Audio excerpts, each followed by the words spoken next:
Bismillahir Rahmanir Rahim. Nahmaduhu wa nusalli ala Rasulil Kareem. Amma ba'd.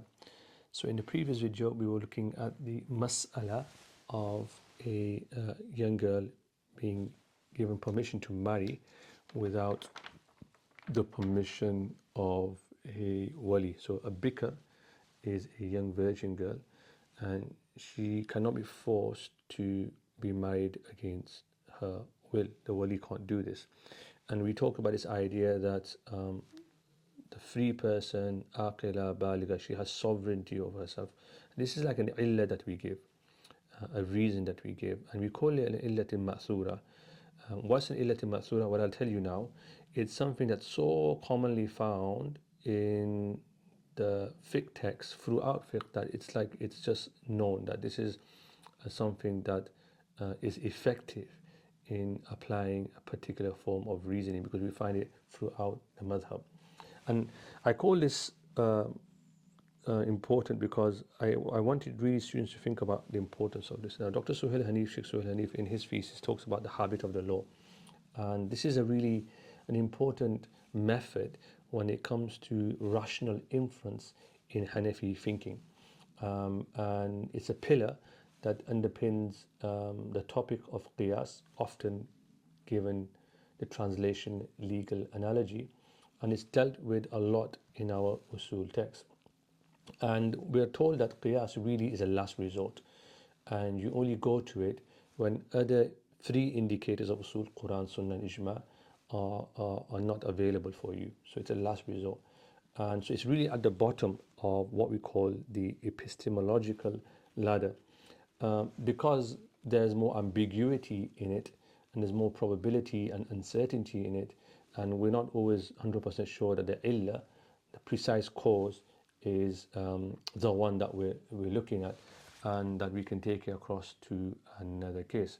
But illati ma'thura is something that's quite different, because we believe as Hanafis that the law, the Sharia, is what we call internally consistent. So we see this time and time again, that the fuqaha always bringing out other masail to think with, right? Because there's idea of internal consistency and coherence. This is really, really important. This is why you need to know the entirety of fiqh and not only know a few chapters. And this is known as ta'seer, this one here, which is this idea of effectiveness, and it's really central to thinking around qiyas, identifying the correct illah. And the illah, of course, as most of you know, is a feature in a legal case to which its legal qualification, being licit or illicit or valid or invalid, is tied. And in books that discuss qiyas, they spend a lot of time trying to work out the right illah. We spend a lot of time trying to find out what the illah actually is. And this theory of ta'seer is really important way for producing, I guess, the strongest form or the strongest illah. Okay, strongest illah, if you want to put it that way. So that's one thing. Now the illah, of course, for the fuqaha must be intelligible. So it's something that you can think about, you can reason with, because the law is preeminently intelligible. And intelligible also means that it doesn't diverge from illahs that have reached us from the Prophet sallallahu alaihi wasallam, and the companions. Okay, so it's very much tied to salaf. Okay, sallallahu alaihi wasallam. And the way the fuqaha talk about this is they usually give examples, which I'll look at in a moment. But there's this idea that you should be familiar with the early juristic community. This is why reading the early books of the fuqaha are really important for you to understand what's going on, right? Because as things go on, time goes past, we sometimes lose what was the real reasoning. And this whole idea of qiyas and ta'seer is basically trying to maintain this idea of congruence. I talked about here, coherent. And this ties fundamentally, this idea fundamentally ties into these two ideas. So they're kind of like, if you like, inseparable. Okay? And it must have an effect, and you look at other cases than the case that you're looking at in particular. So if we consider that illah is effective in other cases, in other parts of the law, then we know that that really is an illah in the Sharia. And this is all based on the practice of the Salaf. So let me give you an example, maybe a few examples, so it kind of really becomes clear, inshallah ta'ala. So example A, and I'll probably just talk through this or write about it too much. One of them is to do with cat saliva. So I'll just write down here. Very famous discussion on cat saliva. And the general rule is that the saliva of predatory animals, like a cat, is considered najas, ritually filthy, and for the purposes of wudu.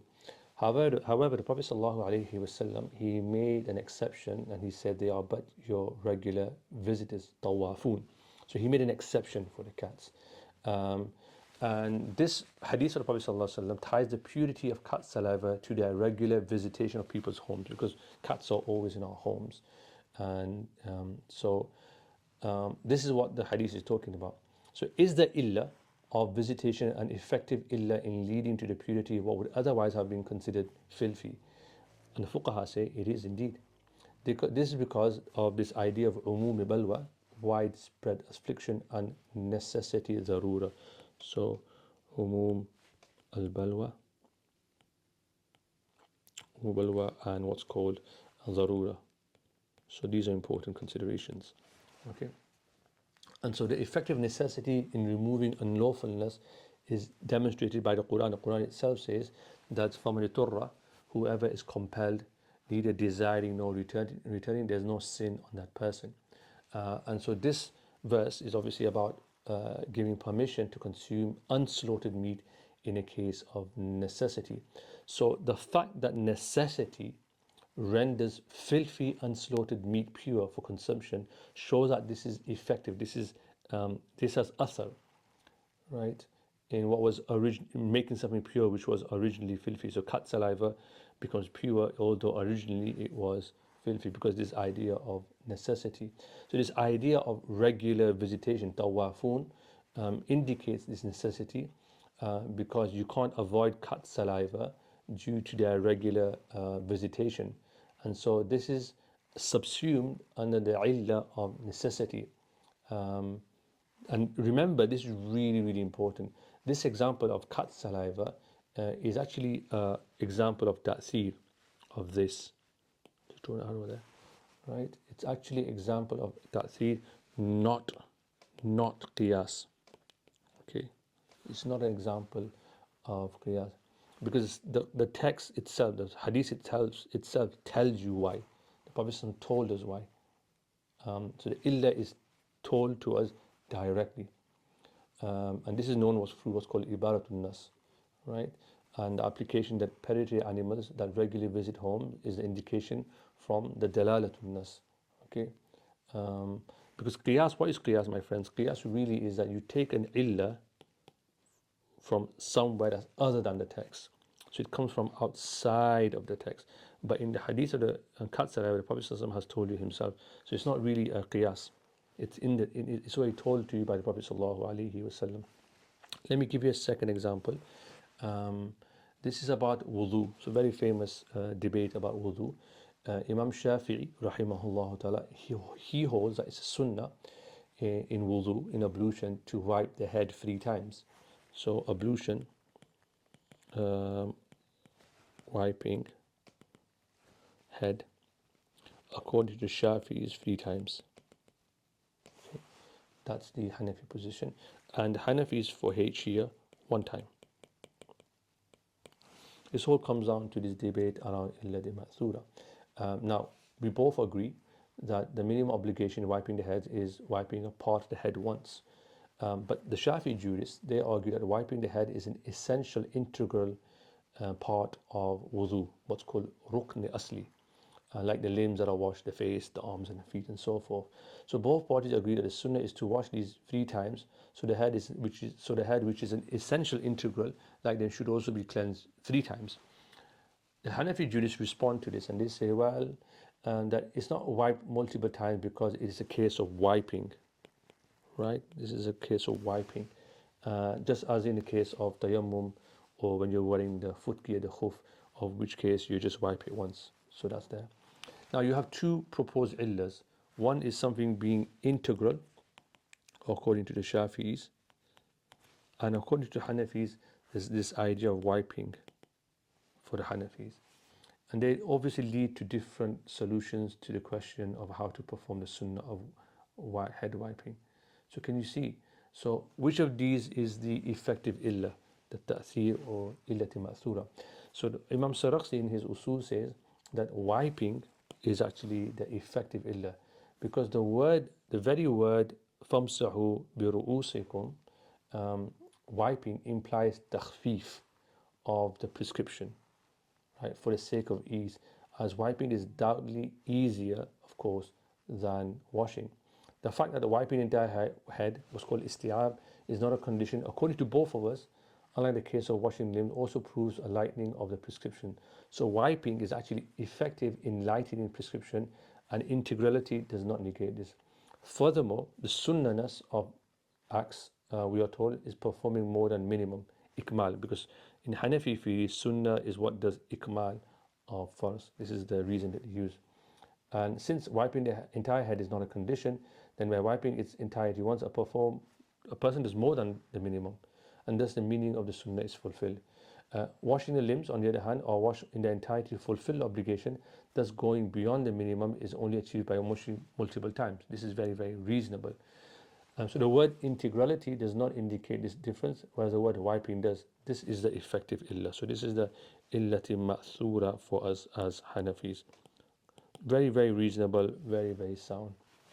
And so this is something that I want to point out. The final one was the one that we talked about in the previous lesson. So I won't go into too much detail, but it's in the previous video. And this is why I made this video especially for yourselves, is that sometimes you also know the illah from other chapters. Remember, this goes back to the idea of the habit of the law. Yeah, other chapters, consistency. So this is a disagreement that takes place. I'll just quickly summarize it between Hanafis and other fuqaha regarding a father marrying off his daughter. Now, everyone agrees that a father may marry off his minor virgin daughter, but what is the illah of this case? And based on this, may a father marry off his adult virgin daughter, which is what we discussed in the previous video. The Hanafis say that the illah is her being a minor. I talked about this in the previous video. That the father may not marry off his adult virgin daughter. He can't do that, right? So as soon as she's baligha, even if she's virgin, the father cannot force her to get herself married off, right? While the Shafi'is say the real illah is virginity. So even she's baligha, the fact that she's virgin, she can't get herself married off, and so the father can marry off his adult daughter or virgin daughter. Now, for us, the illah is effective. This is because wilaya, where the guardian takes charge of contracts on behalf of his ward, is undertaken because of the ward's inability to do something herself, right? So the girl now, if you think about it, she can do her own contracts, right? And so here we find this in many places. We find this in conversations around guardianship, over money and over males and many other places. So we find that this is an illati ma'thura, that a person, once they become baligh, it doesn't matter if they're virgin or not, they have freedom, they can do whatever they want. And you find this throughout the Sharia, throughout the fiqh. So this is what's called an illati ma'thura for us. Yeah? So this is the way of the Salaf, what we've done here. So that mas'ala that we talked about in the previous video is an illati ma'thura, in the sense that when a person becomes baligh or baligha, they have wilaya, they don't need to ask anyone. So, and because this is found throughout the fiqh, we can apply it. All right, I stopped there. There's a lot more that I could have said, but if you have any questions, do get back in touch with me. I'd love to hear what you think about this. Assalamu alaikum wa rahmatullahi wa barakatuh.